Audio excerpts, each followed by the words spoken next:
தொகுதிகள் குறைக்கப்படும் என்ற ஒரு பீதியை கிளப்புகிறார். இப்போ இந்தியாவில் இந்த மறுவரையை பற்றி எந்த விதமான ஒரு சின்ன விஷயம் கூட எழலை. அது எப்போ எழுணும்னா அந்த 20 வருஷம் 25 வருஷம் 2004 2009 அதை முடிவிட்டு அதுக்கு பிறகு 20-25 வருஷங்கள் கழித்து தான் அது ஸ்டாக் ஆகும்.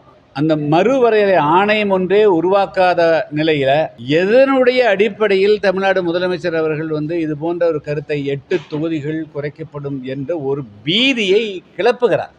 அது வேற ஒன்றும் இல்லை. அவர்களுக்கு இப்போ தமிழ்நாட்டில் வேறு எதையும் வைத்து அரசியல் செய்வதற்கு வாய்ப்பில்லாமல் போய்விட்டது.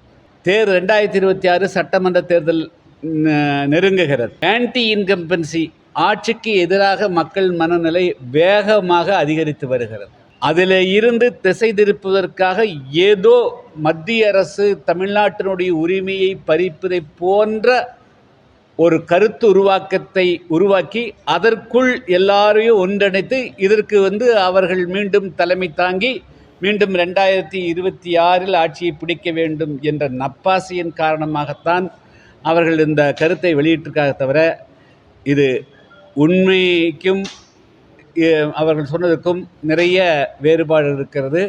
அது ஒருவேளை அந்த மறுவரை ஆணையம் உருவாக்கப்பட்டு அவர்கள் எதனுடைய அடிப்படையில் தொகுதிகள் பிரிக்கப் போகிறார்கள் என்பது அவர்கள் தெரிவித்தால் அதில் தமிழ்நாட்டுக்கு ஒரு பாதிப்பு வரும் பட்சத்தில் அதில் அதை பற்றி நாம் ஆலோசிக்கலாம். அதுவும் திமுகவினுடைய தலைமையில் யாரும் போக மாட்டார். ஏன்னா 40 நாடாளுமன்ற உறுப்பினர்களை கொடுத்து ஒரு வருஷம்தான் ஆச்சு. 40 நாடாளுமன்ற உறுப்பினர்களுக்கு என்ன வேலை? நீங்கள் நாடாளுமன்றத்தில் வலிந்து குரல் கொடுக்க வேண்டியது தானே. உங்கள் வேலையை நீங்கள் உங்கள் கடமையே விட்டு போட்டு நீங்கள் மீண்டும் அனைத்து கட்சி கூட்டுறது எதற்காக? யாரை ஏமாற்றுவதற்காக? இப்படித்தான் நீட்டுக்காக தமிழ்நாட்டு மக்கள் அணிதிரள வேண்டும் என்று சொல்லி 2019ஆம் ஆண்டு தேர்தலில் வெற்றி பெற்றாங்க. முதல் கையெழுத்து போட ரகசியம் இருக்குதுன்னு சொல்லி 2021 சட்டமன்ற தேர்தலில் வெற்றி பெற்றாங்க.